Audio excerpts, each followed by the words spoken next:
రూపాయలతోని villa కొనిచ్చి నీవు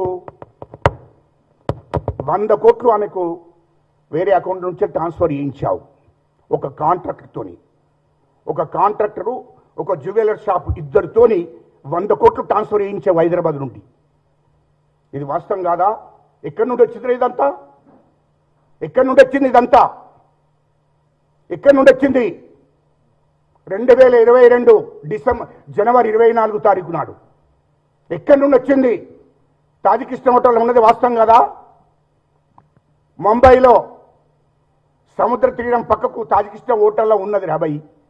ఇది గుర్తు చేస్తున్నాను, ఎందుకంటే మా మీడియా వాళ్ళకు తెలియదు కదా పాపం. ముంబై అంటే అక్కడ తాజికిస్తాన్ హోటల్ ఎక్కడ ఉన్నదని వీళ్ళు అనుకుంటారు. సముద్ర తీరం పక్కకు ఉన్నదిరా. నీ డాటా అంతా నాకు తెలియదు అరబై. నీ ఉన్న రూమ్ నెంబర్లతో సహా ఢిల్లీలో పోతావు. ఢిల్లీలో పోయి ఆమె మైసూర్లో సినిమా షూటింగ్లు ఉన్న అమ్మాయి, కొత్త అమ్మాయి, సినిమా షూటింగ్లు ఉన్న అమ్మాయిని నువ్వు ఢిల్లీలో లలిత్ హోటల్కి తెప్పించుకున్నది వాస్తవం కాదా అరబై? 777 రూమ్ నెంబర్కి తెప్పించుకున్నది వాస్తవం కాదా? బెదిరించి 50 కోట్లంటే నీకు ఇస్తాను, తొందరగా రాకపోతే బాగుండదు, లేకుంటే సినిమా ఇండస్ట్రీలో నువ్వు ఉండవు. మైసూర్లో ఉన్న అమ్మాయిని, సినిమా షూటింగ్లో ఉన్న అమ్మాయిని 2022 మార్చి 3 తారీఖు నాడు ఏడికి తెప్పించుకున్నావు బై?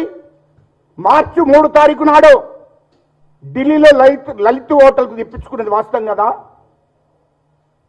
770 రూమ్ నెంబరు, 50 కోట్లు ఆమెకి ఇచ్చింది వాస్తవం కాదా? వాస్తవం కాదా? కాకపోతే మీడియాకు చెప్పు. అరే పార్క్ హయత్ నుంచి మొదలుకుంటే ముంబైలో ఏ హోటల్లో ఉన్నావు, ఢిల్లీలో లలిత్లో ఉన్నది వాస్తవం కాదా?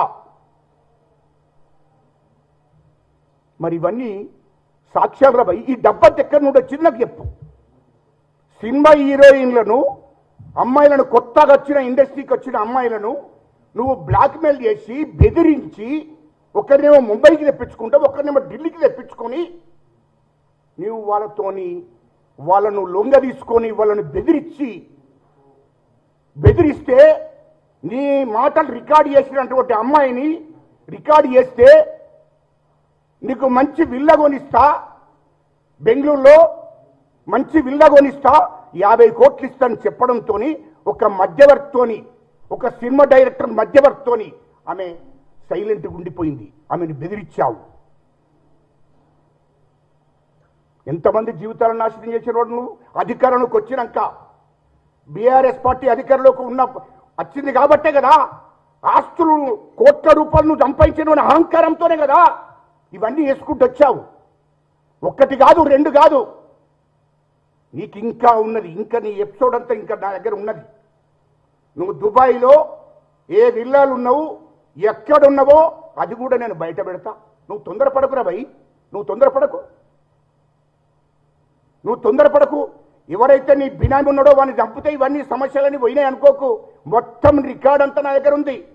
దుబాయ్లో నువ్వు ఏ విల్లాలు ఉన్నావు, ఎక్కడున్నావు, అక్కడ ఎవరిని తెప్పించుకున్నావో, వాళ్ళకి అక్కడ ఎన్ని విల్లాలు కొనిచ్చినావు, ఎంతమంది అమ్మాయిలను ఆడిబిడ్డలను మోసం చేసినవురా భయ్? నువ్వు ఏం తమాషా చేస్తున్నావా? లుచ్చానా కొడుక. నువ్వు దుబాయ్లో ఏం చేశావో, లండన్లో ఏం చేశావో మొత్తం నా దగ్గర ఉంది. మొత్తం నీ డాటా అంతా నా దగ్గర ఉంది.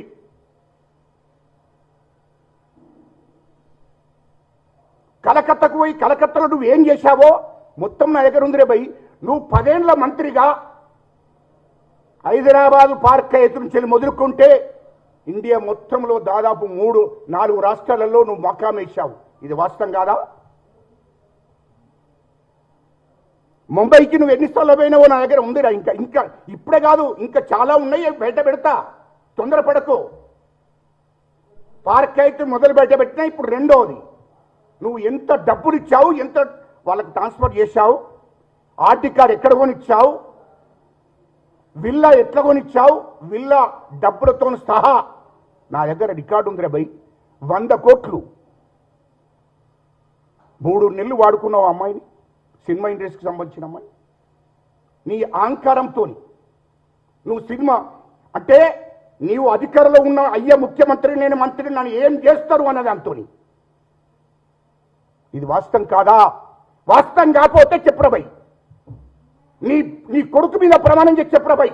అరే నేను మీడియా ముందు చెప్తున్నా, నీకొక్కవేళ ఒక అయ్యకు ఒక అవ్వకు పుట్టినోడు అయితే నీ కొడుకు మీద ప్రమాణం చేసి చెప్పురా, నేను చెప్పేది వాస్తవం కాదని.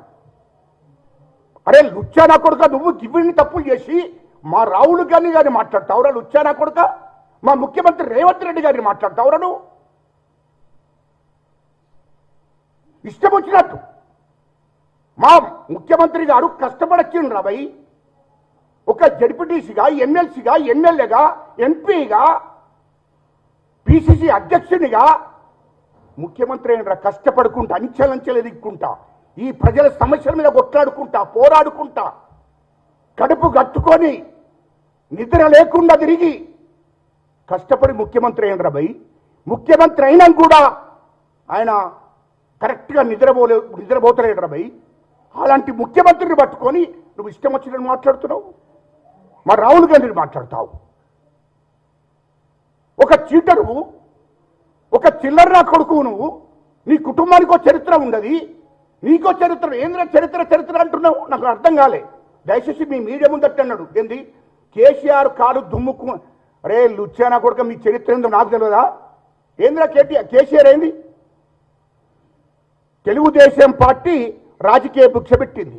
ఎన్టీ రామారావు, చంద్రబాబు నాయుడు రాజకీయ భిక్ష పెట్టాడు. అది తెలుగుదేశం పార్టీ టిక్కెట్ ఇవ్వడంతోనే నువ్వు ఎమ్మెల్యే అయ్యావు, తెలుగుదేశం పార్టీ టిక్కెట్ ఇవ్వడంతోనే నువ్వు స్పీకర్ అయ్యావు. ఎవరు? కేసీఆర్. ఇది వాస్తవం కదా? ఆ తర్వాత అంతకన్నా ముందు దుబాయ్ ఫైర్ ఏంద్ర చరిత్ర చరిత్ర అంటున్నావు? మీ అయ్యా ఏం చేశాడు? ఫస్ట్ దుబాయ్ ఫైర్ చేశాడు. ఆ కాలంలో 100 మంది దగ్గర, నిరుపేదల దగ్గర, కూలి చేసుకుంటున్న దగ్గర 45,000 10,000 తీసుకుని ఆ కాలంలో 40-50 ఏళ్ళ కింద దుబాయ్ పంపుతారని మోసం చేశాడు. దాన్ని తప్పించుకొని పోయి ఢిల్లీకి పోయాడు. అటు ఆన్ నుండి వచ్చి కాంగ్రెస్ పార్టీ, యూత్ కాంగ్రెస్లో ఉన్నాడు. ఆ తర్వాత ఎన్టీఆర్ పార్టీ పెట్టిన తర్వాత ఎన్టీ రామారావు గారు ఆ పార్టీలో చేరావు. ఆయన రాజకీయ భిక్ష పెట్టాడు, ఎమ్మెల్యే అయ్యావు. ఫస్ట్ ఓడిపోయావు, తర్వాత ఎమ్మెల్యే అయ్యావు, స్పీకర్ అయ్యావు. తర్వాత ఏంది? తెలంగాణ ప్రజల సెంటిమెంట్ను ఉపయోగించుకొని టీఆర్ఎస్ పార్టీని పెట్టుకోవాలనుకున్నావు, టీఆర్ఎస్ పార్టీని పెట్టుకున్నావు. ఏంద్ర చరిత్ర చరిత్ర ఏంది? ఆనాడు టీఆర్ఎస్ పార్టీని పెట్టుకొని కూడా తెలంగాణ సెంటిమెంట్ మీద తెలంగాణ పేరు చెప్పుకొని నీ అయ్యా నువ్వు హరీష్ రావు డబ్బులు వసూలు చేశాడు. ఆ డబ్బులు వసూలు చేసిన డబ్బుతోనే పార్టీని నడిపించావు. ఇది మీ చరిత్ర. చరిత్ర అంటారు ఏం చరిత్ర భయ్? నాకు అర్థం కాలే. చరిత్ర నీ పార్టీని నీవు రాజకీయాలు చేశారు, మీరు ఎమ్మెల్యేలు అయ్యారు, ఎమ్మెల్సీలు అయ్యారు మీరు. అరే ఇంకో విషయం కూడా మీడియా ముందట నేను గుర్తు చేస్తున్నా. 2004లో కాంగ్రెస్ పార్టీతో పొత్తు పెట్టుకున్నారు. కాంగ్రెస్ పార్టీ